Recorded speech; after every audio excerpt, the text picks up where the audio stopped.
All right. I think we're live. Darla, can you hear me? Yes, I can. All right. Great. Well, thank you all for dialing in here. My name's Eric Cunningham. I'm the founder of Green Cabbage. Many of you know, we like to call it the Cabbage, and I'm excited about today's session and for many reasons. Number one, there's a lot of disruption in this marketplace when it comes to indirect technology and contingency workforce. Price hiking has been a huge topic.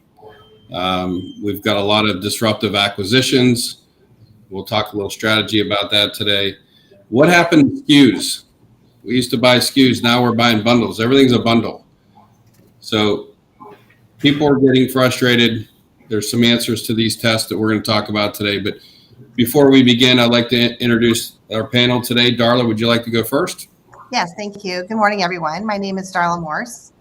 I'm an executive director with Green Cabbage. My background is a chief information officer where I've held many roles with private equity companies and currently have a role with partners with Disney. And with that, I'll turn it over to Bob Murphy. Good morning, everybody. My name is Bob Murphy. I run sales here at the Cabbage.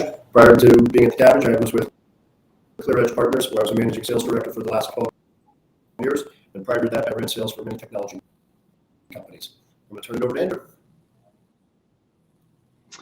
Hi, everybody. My name is Andrew Oslowski, and I'm the newest member, the newest joiner of the Green Cabbage family. I've recently partnered with Green Cabbage, focused on education and training.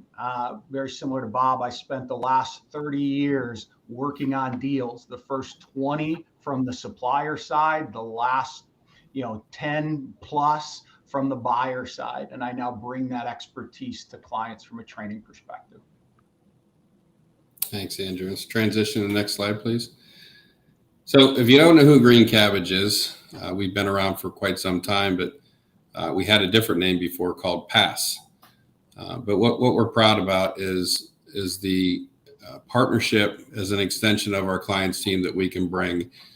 So pricing, licensing, and negotiation expertise. We have folks on our team that work for these businesses here, and we take that IP and we introduce market intelligence and legal intelligence through our secure platform. A lot of folks out there know what benchmarking is. A lot of folks out there to do it. And benchmarking services is very instrumental in securing the best deal. But having benchmarking services and micro SKU benchmarking, as well as legal intelligence, is really what customers are out to get, and that's to secure the best contract. Transition to the next slide. So thousands of brands across the globe directly and indirectly have partnered with Green Cabbage. We all understand there's a lot of complexity in these categories that Andrew's going to talk about here in a minute. And having a solid plan to approach and setting the table for that negotiation is instrumental. So I'll transition over to Andrew. One of the things that attracted me to Green Cabbage and made me want to partner with Eric's organization is Cabbage isn't trying to be all things to everyone. It's very focused on a couple of key categories. Things like contingent workforce and indirect technology, the hardware and the software that people are buying all the time. And why we focus on those things is because that's where significant budget dollars are allocated. The other thing to keep in mind and why we focus on those areas is if you just look historically over the last number of years, supplier profit margins in these areas has significantly stayed high, incredibly high. When you compare this to other industries, it's off the chart from a profit margin perspective. And I came across something interesting this morning that kind of highlights that. So this morning, I just read the latest announcement that one of the suppliers in the indirect technology space, Cisco, I can name them because it was a press release, talked about how they were laying off an additional 4,000 employees. Yet their profit margins haven't significantly changed year over year. So they're laying off people, yet they're still making money. And I'll ask the question back to the audience. Do you think in laying off people that's going to make them less aggressive or more aggressive in coming after deals. Another one to think about, supplier Broadcom has been on an acquisition spree for a long time, laid off lots of different people, yet their profitability continues to be off the chart. So those are the areas of why, those are the things of why we're focused in these areas. Thank you, Andrew. And as you just heard from Andrew, the trends in spend, it is not stopping. It's not getting better. You know, as a CIO, you look at this on an annual basis as your budget. And when you look at the improvement of the increases in cloud, on-prem, this is something you're all dealing with every day. You have an opportunity to address this now. And it's in front of you now because those prices are continuing to rise. As a client, I have experienced this firsthand. That Green Cabbage has been able to make a significant difference. And a lot of this comes from the fact that there are teams of people and expertise working with you on each of these buckets, not just an individual person. So if there's help that you need, this is something we can absolutely do to help you now. Yeah, thanks, Darla. So let's talk a little bit about how a supplier prepares for a net new purchase, a renewal, an incremental renewal, a rebalancing event, or even a merger and acquisition announcement that was made out there. So I spent most of my time on the enterprise software side of the house. So Oracle Corporation, Microsoft, Salesforce. We built a business, sold it to IBM. And I would tell you that the playbook is the same exact playbook with maybe different positions on that playbook. But let me tell you how it goes. First of all, you're working with a sales organization or sales rep. That sales rep has a team of a lot of folks behind them. I would say 8+. And if this is a larger transaction, or if you're a larger logo, as they would call it, you can be best to know that you're dealing with their best sales team and their best sales rep. So you have a sales ops team, legal team, and a risk team that's talking about, you know, this new approach to this event that's coming up. They start about 6 to 9 months in advance. They will come to you with an approach as if you do nothing, which they call it the business as usual. This is what the deal would look like. But if you would consider XYZ proposal or proposal 1, proposal 2, this is the alternative to that.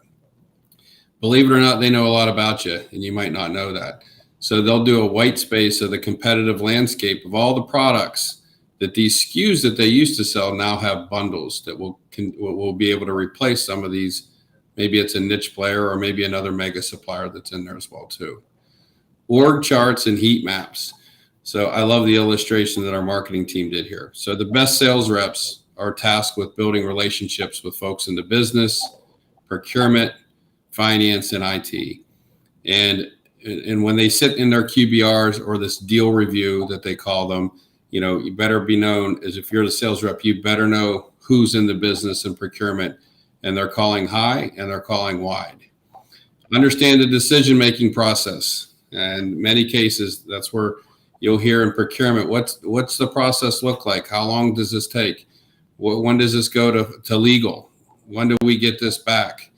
Licensing model migrations. These are great. Andrew brought up a firm that's quite frankly a private equity company that's buying a bunch of businesses and putting them underneath them right now. These models, these licensing programs that you used to purchase are going away. They're going away. And now that all of a sudden prices have gone up 60 to 400% on the same products that you're buying today. Alignment. Who's your champion? We'll start backwards here, but who's the champion that's really going to help us at the client side? This is what the supplier's thinking. Who can I trust? Alignment is so critical, and you'll hear a little bit about that from Andrew here in a minute on the client side of it. Who's the influencers that I need to make sure that I buy in through? But ultimately, who's the decision maker? And what kind of relationship do I have with that decision maker? What executive do I have on my team that has a relationship with the decision maker? Because if we don't have one, you bet that supplier is going to find somebody to make sure that decision maker is aligned with their decision maker in many cases on the size of the deal. Multiple options for internal approvals.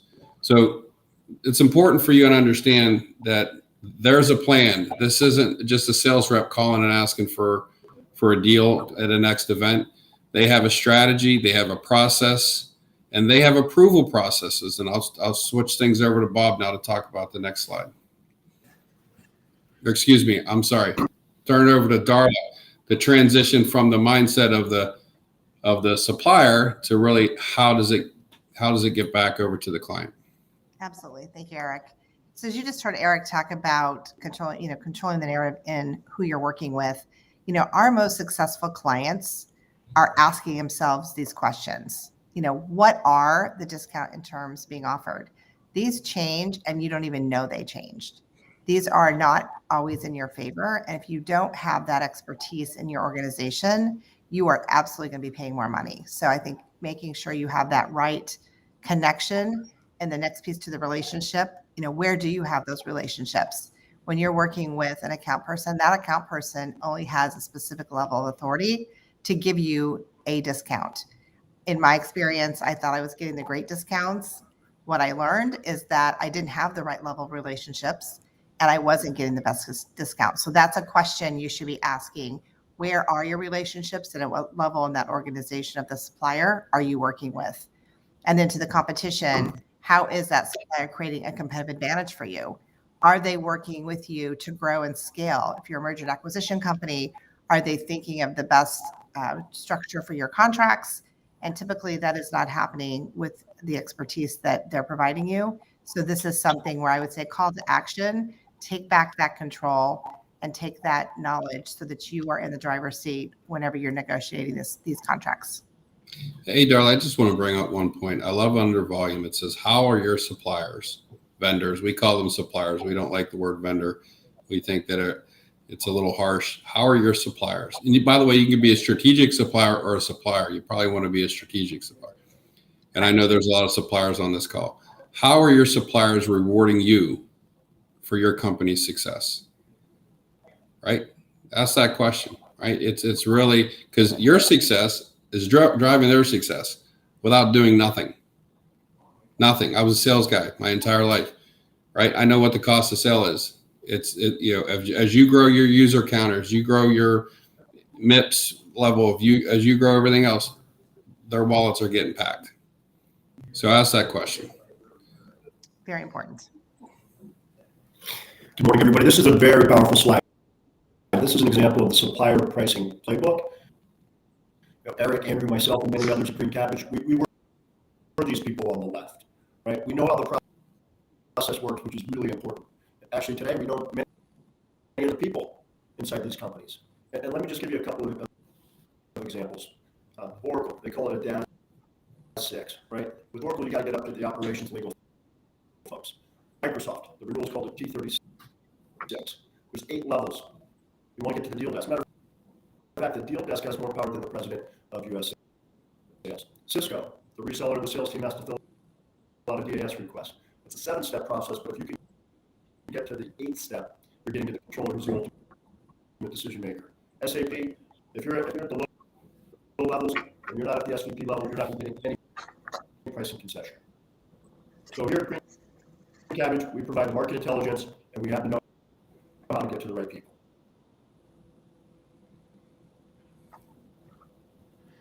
As we transition to this slide, I don't know if anybody else was having a little bit of difficulty hearing Bob. I was on my end. I'll just summarize something he said really quickly. Can we go back a slide real quick, Alex? So the thing that I'll add to what Bob said, based on maybe some technical issues, we spend most of our time at the bottom of this chart. You spend most of your time with your sales rep or maybe their boss. Those are not the people that are going to be getting you the deals that you ultimately want. Many of you know that, but you don't know how to get up that hierarchy. That's where Green Cabbage comes in, bringing the expertise to help you get up that hierarchy. So, Bob, I apologize. I didn't mean to step on you, but I know there was a little bit of a volume issue or technical issue. Now, if you could flip to that following slide. You mean Bob doesn't sound like that, Andrew? I thought that's how Bob sounds. Usually he doesn't. So hopefully you're not having that same issue with me. A few slides ago, Eric walked you through a detailed slide of the process, the mentality of suppliers. The thing I take away from that slide is you could add about 100 additional elements to the slide that Eric shared. Data, information that suppliers are trying to pull out of your organization in order to drive deals in their favor, not your favor. Well, here's the so what moment. Here's the what do I do about that? How do I stop it, Eric? All these things that are happening from the supplier side. Well, what we've realized after working with clients for years and years and years is if you apply your own process, what we're calling this, the buyer's process, the scoring narrative here, the deal narrative, this is what you can do to take back control of deals. If you do these 9 things well, bookending, starting early with good execution, that's all about aligning your team. These things are all about having an aligned team that plays early, that knows what they're supposed to do, a close plan, when they're supposed to do it, that knows how to stop the drip, drip, drip of information from getting out of your business. It knows what product or service you need and when you need it so that you're not relying on the supplier to tell you that information. That knows where to look in a contract for where risk may be, what I want. Contracts are written in the favor of suppliers. How do we take back that control? It's also about knowing what's important to them. Incentives drive outcomes. Do we know what the suppliers we're working with are incented to do? Are there products or there services that they're incented to sell me? Do I know those things? Because I can use it to my advantage. Do I have options? Because guess what, guys? Incumbent suppliers, same product, same service, it's not easy to switch. So what are my options that I've been able to come up with? Do I have my team aligned from my executive level down to the extended deal team? And am I aligned? And as a deal leader, am I leading my team to execute flawlessly? That's what we bring to clients, helping institute this process to address how suppliers play this game. So you heard the playbook, and kind of the blueprint that we're going after here. But so here's how fast things happen, right? We call this the 2-minute offense. It looks like we're scrolling here. Can you guys hear me okay? Mhm. Great. All right. So what happens is you're going to get a proposal or a contract from a supplier, and that's going to go to an analyst at Green Cabbage. Within 24 hours, the most 48 hours, we're going to have a MIT. We call it a market intelligence thesis. So the MIT includes not only micro SKU benchmarking and looking at those SKUs that we unpack those bundles, but it also includes legal intelligence on business and legal terms. As you heard from Andrew, there's a lot. The devils are in the details. We call them the mouse traps. We're going to unplug those mouse traps and go back with red lines and suggest red lines to you for business terms and legal terms. So we start with market intelligence. That's 24 to 48 hours. We get into the expertise. The expertise really happens in 3 buckets. Licensing expertise. There's many different ways to license a Salesforce user. I don't know how many ways there is to do an Oracle database. Telecommunication, rate cards for contingency workforce. So licensing expertise, and in addition to licensing expertise, a negotiation strategy. In addition to negotiation strategy, that we call that the legal intelligence. All that being done in parallel to doing the market intelligence. We're still no longer than 48 hours. And in parallel to all that, connecting you and ensuring you that you're talking to the right people. So you saw the matrix that Bob was showing, and yeah, he had a little bit of technical difficulties, but just to summarize what he was saying is there's approval layers in all these different businesses that we happen to know very well. And we know what level of discount, we know what non-standard terms and non-standard discounts have been since we've done 22,000 of these MITs last year. Critical people to know in these organizations is sales ops. When I worked at Oracle, when I worked at Microsoft, when I worked at Salesforce, we all know if you want a non-standard discount, you got to get out of the sales organization to get it. And we get there. And by the way, it's at the chief revenue or in many cases, the senior vice president, depending on the businesses, they have that discount to give out there as well. But this is our methodology. It's called Compress. Some of the largest consulting companies that partner with us across the globe use this methodology to deliver for their clients as well too. I'm going to kick things back over to Bob and Andrew. Hopefully, Bob, you're back online here. I hope so. Can I sound all right? Coming in and out. You're doing okay. Fine though. We'll go through it here. So like Andrew or like Eric just mentioned, Compress, right? Really, it's all about helping our clients save time, money, reduce risk, and do it with speed, right? And with the Green Cabbage Advantage, we have the one workforce platform that allows us to help our clients with those areas, right? It's hosted on Oracle, SOC compliant, CIPA compliant. It protects data, which is important, and it helps everybody move faster. It helps our analysts turn around those MITs in a speedy time. We also have our group purchasing arm, which is Receptio. We went out and negotiated the best deals with one of the largest resellers in the world, which is a great way to help our clients get visibility into their VAR spend. We also created an invoice automation platform called Labari. And that was really by request of a lot of our clients that had no process in place when it came to managing the reoccurring invoices, right? There's waste. It was too many human hours. And we're using technology to help our clients move faster with that as well. And then lastly, you heard Eric reference Green Cabbage Legal, right? We have a legal division here, so we always look at pricing. We always look at commercial terms. And a lot of our clients were coming to us saying, hey, you know what, my in-house counsel is too busy. My outside counsel is too expensive. So we created Green Cabbage Legal. Andrew? So I think AI has taken over Bob. He sounds like he's a robot now. Yes. So I think the AI takeover has happened. So if I move to the right side of the screen, market intelligence, Eric alluded to this. Thousands upon thousands of transactions are in our database. So access for clients to be able to get good, accurate, valid, real-time benchmarks. This isn't data from 5 years ago, 10 years ago. This is data from today. So that market intelligence is key. Quick turnaround. And this may sound like an oxymoron. You said, Andrew, a few slides ago, you said, I got to play early. I got to play the long game. And now you're talking about quick turnaround. Both are important. I got to start early, but the faster that you can get data, especially once you're in the process to understand, is my deal good? Who I should be communicating with, all those things. That's one of the things that we pride ourselves on that quick turnaround. That expertise, the folks like Eric, Bob, Darla, who spent a little bit of time on the buy side, and others on our network. You have access to that, hundreds of years of expertise. The ability to, from a negotiation perspective, to partner with you and stay behind the scenes, if that's how you want to work, to empower your team to better negotiate, or have resources that can step in and engage directly with the supplier as well from a negotiation. And then the last thing, savings guaranteed. The critical thing here is if you engage with Green Cabbage, you're going to get a return on your investment, period. Thanks, Andrew. Bob, I'll take the last one just so we got some audio here.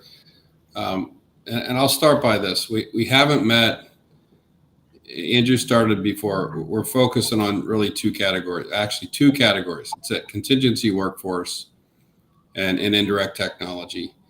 And one thing that's for sure, we haven't met a legal team, we haven't met a procurement team or an IT team or a finance team that's overstaffed. We're not an outsourced firm. We're an extension of your team. We provide market intelligence, consulting services, all at a guaranteed rate. So we empathize with what's going on. Those two categories that I mentioned are very, very difficult to procure.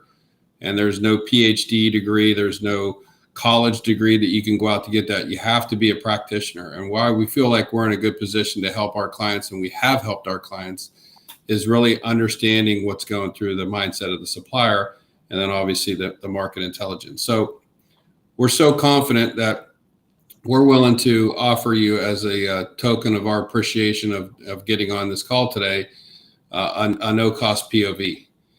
And what I mean by that is, you can pick a supplier. You can work with Alyssa. You can see her email account below here.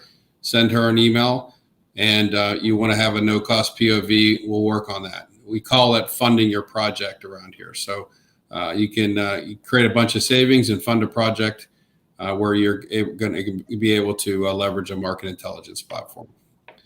At this point, I don't know. I know Alex is behind the scenes here. Alex, do we have any questions from anyone?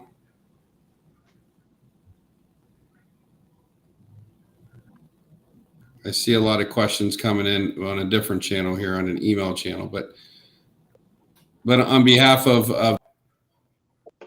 the Green Cat, dialing in here to Chopping It Up, we also do one-on-one Chopping It Up sessions.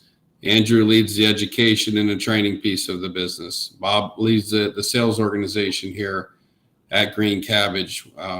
Wes leads the legal intelligence business. So if you want to learn more and educate more, the best knowledge is the knowledge that you share and distribute throughout your peers. And we're excited about Green Cabbage 2.0, and we're excited about what you're going to see here very shortly from our team in the near future. So on behalf of Green Cabbage, thank you guys for dialing in today and listening to Chopping It Up.